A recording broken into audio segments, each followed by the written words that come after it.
तो मैं तो कई बार कह देता हूँ कि जब सत्संग में आप लोग आते हो और फिर वो आपके बारे में उन जुनून बातें सुनी जाती हैं कि फलां आदमी ये करता है, वो आदमी वो करता है, वो ये बोलता है, वो ये बोलता है। मैं कहता हूँ हमारी भाषा और हमारा उपदेश ये नहीं है। हम तो ये कहते हैं कि अगर तुम्हारा कोई इतना बुरा करता है तो भी उसको तुम बर्दाश्त करके देखो। बर्दाश्त अगर नहीं है तो तुम क्या संदेश दे सकते हो और कहाँ तक आपने उसको जो ग्रहण करने की क्षमता है वो क्या ग्रहण किया है आपने।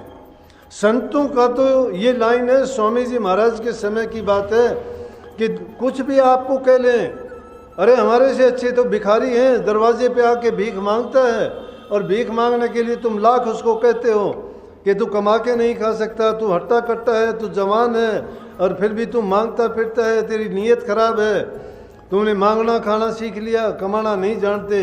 लेकिन वो नीची गर्दन कर लेगा और लेकिन बिना लिए तुम्हारे से कुछ ना कुछ हो जाएगा नहीं। सुन लेता है वो, धैर्य तो उसके अंदर है। हम नाम भक्ति का लेते हैं, धैर्य इतना भी नहीं है। कोई एक कहता है उसको 10 सुनाते हैं, वो 10 कहते हैं, हम उसको गर्दन उतारने के लिए तैयार हो जाते हैं, युद्ध का मैदान बना देते हैं वहाँ। ये सत्संगियों के कायदे थोड़े हैं। सत्संगियों के तो स्वामी जी महाराज जी ने राधा स्वामी मत चलाया। अगर तुम इस मत के और इस पंथ पर चलने वाले हो और भक्ति करना चाहते हो, गुरु की भक्ति बहुत कठिन है, आसान नहीं है। स्वामी जी महाराज ने अपने शिष्यों को, जब आश्रम नहीं था, डेरा नहीं था, कुछ भी नहीं था, बहुत पैसे वाले थे, दिलवाली सिंह उनके बाप स्वामी जी महाराज के हीरे जवाहरात के व्यापारी थे, लोगों को बहुत पैसा दे रखा था, ब्याज पर देते थे। लेकिन स्वामी जी महाराज ने क्या कहा कि जब वो आए तो उन्होंने सबके कागज फाड़ दिए। जिससे लेना था, एक पैसा किसी से नहीं लिया, घर में था सब का सब उन्होंने दान कर दिया। और कोई कुछ भी उन्होंने नहीं रखा। अपना आराम से जो 2 रोटी का साधन था, सिर्फ इतना था। डेरा नहीं था कोई भी। शिष्य उनके पास आते थे, क्योंकि भक्ति के रास्ते में ये बाधा है, ये सारे माया के रूप हैं। जो जो इंसान को इज्जत सम्मान मिलना शुरू हो जाए, घर में दाम बढ़ना शुरू हो जाए, या तुम थोड़ा बहुत ऊंचा पद हो जाए, तो तुम भक्ति से दूर जाना शुरू कर दोगे। तो समझो कि माया ने अपना घेरा डालना शुरू कर दिया है। 2 ही चीज इस जीव के पीछे लगे हुए हैं, काल और माया।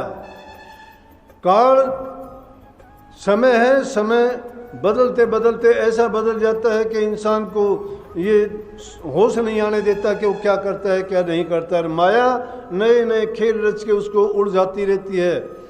उस ऐसी दोनों का ऐसा मेल है कि उन उलझनों में पड़ने के बाद में वो सब कुछ अपने आप से मान लेता है कि मैं जो करता हूँ सही है, मैं जो सोचता हूँ वो सही है, और मैं जो करता हूँ शायद उसको कोई नहीं जानता है।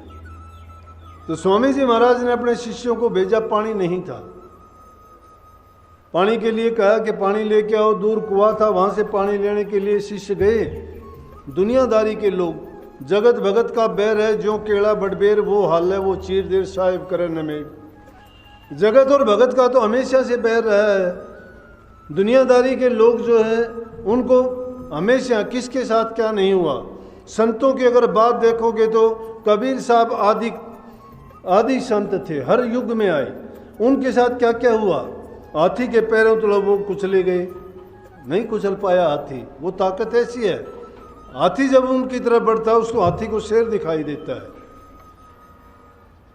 राजा और देखने वाले हैरान हैं, नहीं कर पाए कुछ भी। जंजीरों में बांध के नदी में फेंक दिया गया, सारी जंजीरें टूट के कमल के फूल पे बैठे कबीर साहब बाहर आ गए। देखते हैं, हैरान हैं लोग। भक्ति तो ऐसी चीज है, आदमी को जलती हुई आंच में से निकाल देगी। पहला भगत को नहीं निकाल के ले आया क्या, पहाड़ पर से गिराने वाले को भी उसको फूल की तरह से उठा के बचा लेगी। जिन्होंने इतने प्रयास करे उनके साथ भक्ति के रास्ते में अगर सच्चे हो तो कोई चीज बाधा और रुकावट और परेशानी आपके रास्ता नहीं रोक सकती। कबीर साहब के साथ क्या हुआ, दादू साहब के साथ क्या हुआ, पलटू साहब के साथ क्या हुआ, जितने भी संत हुए, आज तो वो युग भी नहीं है। आज तो संत कहाँ, तो पाखंडियों को भी सिर और कंधे पे उठाए फिरते हैं, उनके भी जिंदाबाद के नारे लगते हैं। पैसों की कमी नहीं है, ऊंचे ऊंचे ताज हैं, ऊंची ऊंची बातें हैं, कहाँ नाम कहाँ भक्ति, कुछ भी नहीं है। लेकिन उस युग में सच्ची भक्ति थी, फिर भी उनको कष्ट सहने पड़े लेकिन बोले नहीं। कष्टों को उन्होंने बर्दाश्त किया क्योंकि उन्होंने ये माना कि हम भक्ति के मार्ग पर निकले हैं, अगर मेरे प्रभु को मेरे प्रति यही मंजूर है तो होने दीजिए। या तो ये मेरा कोई कर्जा है जो पूरा कर रहे हैं, या मेरी परीक्षा हो रही है कि मेरा धैर्य देखा जा रहा है, या मेरा कोई पूर्व जन्म का कर्म है जिसको इस रूप से काटा जा रहा है।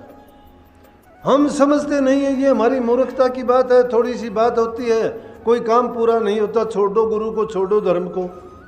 क्या धर्म है, छोड़ दिया हमने, गुरु छोड़ दिया। अरे गुरु कैसे छोड़ दिया? गुरु को तो कभी छोड़ ही नहीं सकते। गुरु नाम तो ज्ञान का है, ज्ञान कभी छूटता है? किसी इंसान को छोड़ दोगे? छोड़ दो, 1000 बार छोड़ दो, लेकिन जिस ज्ञान को तुमने अपना लिया क्या उसको छोड़ दोगे? मूर्ख इंसान की बुद्धि दुष्ट कामों में लगती है, धन उसका दुष्ट कामों में लगता है, और वो बल से भी वो अपने बुरे कर्म ही करता है। लेकिन ज्ञानी आदमी का धन पुण्य के कार्यों में लगता है, बुद्धि उसके दूसरों की समस्याएं के सुलझाने में लगती है, और बल उसका निर्बलों की सहायता करने में लगता है। ये राक्षसी और देवताओं जैसी बात है। देवताओं के जो देवतुल्य होते हैं, भगत लोग होते हैं, उनके ऐसे काम होने चाहिए, और दुष्ट लोगों की तरह से ये थोड़ी है कि हम जो से अच्छे लोगों की खिल्ली उड़ाएं, उनको दुख दें, कष्ट दें, या जबान से कोई गंदा मंदा बोल के उनको किसी प्रकार का आघात पहुंचाएं। हमारा काम है तन से, मन से और धन से, हर प्रकार से जिस किसकी कर सकते हैं हमें मदद करनी चाहिए। दूसरे की अगर हम मदद नहीं करते हैं तो हमने क्या सीखा है, क्या किया है? तो स्वामी जी महाराज ने उनको ज्ञान देने के लिए बिल्कुल कहा कि पानी लेके आओ। पानी लेने के लिए गए, वहाँ दूसरे लोग मिले, उन्होंने उनके घड़े भी फोड़ दिए और उनको पीटा भी, और वहाँ से भगा दिया कि भागो, यहाँ से कोई पानी नहीं है। वो बेचारे आके कहने लगे कि जी हमारे साथ तो ऐसा ऐसा हुआ कि हमारी तो पिटाई भी की, पानी भी हमें नहीं लेने दिया, और घड़े भी हमारे तोड़ दिए। स्वामी जी महाराज कुछ नहीं बोले। अगर आज हो तो आज गुरु भी साथ हो लेंगे कि चलो देखते हैं क्यों कैसे ऐसा हुआ। युद्ध का मैदान बना देंगे, एक तरफ पुलिस होगी, एक तरफ सत्संगी होंगे। गुरुओं का काम नहीं है, ये भक्ति का मार्ग नहीं है। भक्ति का काम क्या है? अगर उनको ये ज्ञान होता तो वो ये काम थोड़े करते हैं। झूठ के साथ सच्चाई की लड़ाई होती रहेगी, पाप के साथ पुण्य की लड़ाई होती रहेगी, लेकिन जीत और नतीजा क्यों नहीं देखते? महाभारत का इतना बड़ा युद्ध हुआ था, जीत किसकी हुई थी? कष्ट देने वाला रावण बहुत था, माता सीता को बहुत कष्ट दिया, लेकिन अंत उसका क्या हुआ? तो मैं कहने उसको भी कहने लगा कि ये किताबों का ज्ञान क्या काम आया? रावण को हर प्रकार का ज्ञान था, सब ज्ञान होते हुए भी रावण की क्या हालत हुई, दुर्गति हुई, क्योंकि उसके विचार अच्छे नहीं थे। तब उसने बहुत किया, भक्ति उसने बहुत की, धन उसके पास बहुत था, देवताओं को भी काबू कर लिया। उसके कहने से पवन देवता बुहारी लगाता था, हवा चलती थी। इंद्र देवता उसके कहने से बरसात करता था। विश्वकर्मा उसके कहने से मकान बना देते थे मिनटों में। उधर से तो हनुमान जी ने लंका को आग लगाई है, और रावण ने पूरी रात में विश्वकर्मा को हुक्म दे कि सुबह तक को लंका को फिर तैयार करवा दिया। जिसके पास इतनी शक्तियां थी, सब देवताओं को जिसने जेल में डाल रखा है, इतना तप किया, चारों वेदों का ज्ञाता नहीं, टीकाकार और प्रकांड पंडित था, लेकिन उसके कर्म अच्छे नहीं थे। बुरे कर्मों के कारण आज भी उस रावण की क्या दुर्गति होती है। रावण नहीं है, लेकिन उसके पुतले को बना के आज भी कितना बेइज्जत किया जाता है। इंसान का कर्म बिगाड़ता है, कर्म संवारता है। सत्संग इंसान के कर्म संवारने के लिए कहता है कि अपना कर्म बनाओ। कर्म कैसे बनेगा? कर्म जब बनेगा कि जब अच्छे रास्ते पे चलोगे, किसी पाखंड के करने से नहीं, कोई भेक के धारने से नहीं, कोई दाढ़ी मूछ और साफे बांधने से नहीं, कोई लाल काले पीले कपड़े रंगने से नहीं। मन को रंगो। जब तक मन तुम्हारा नहीं रंगा जाता है, वो भी गुरु के रंग में, और गुरु का रंग कौन सा? अरंग रंग है, वो रंग नहीं है कोई भी। उस रंग में जब रंग जाता है, वो उसी ज्ञान में जब बह जाता है, तो उसको फिर दुनिया के भय और भव सब दूर हो जाते हैं। और गुरुओं का ज्ञान ये है कि स्वामी जी महाराज ने उनको मिठाई दी, मिठाई दे के कहने लगे मिठाई लेके जाओ, उनसे माफ़ी मांगोगे? बोले हम पिटाई हमारी हुई, माफ़ी हम मांगे? कहने लगे हाँ, माफ़ी भी तुम मांगोगे, उनको मिठाई भी तुम दोगे। उनको मिठाई दे के आए, माफ़ी मांग के आए। आज का युग अगर होता, ये तो 200 साल पुरानी बात है, आज का युग होता तो गुरु को छोड़ के चले जाते।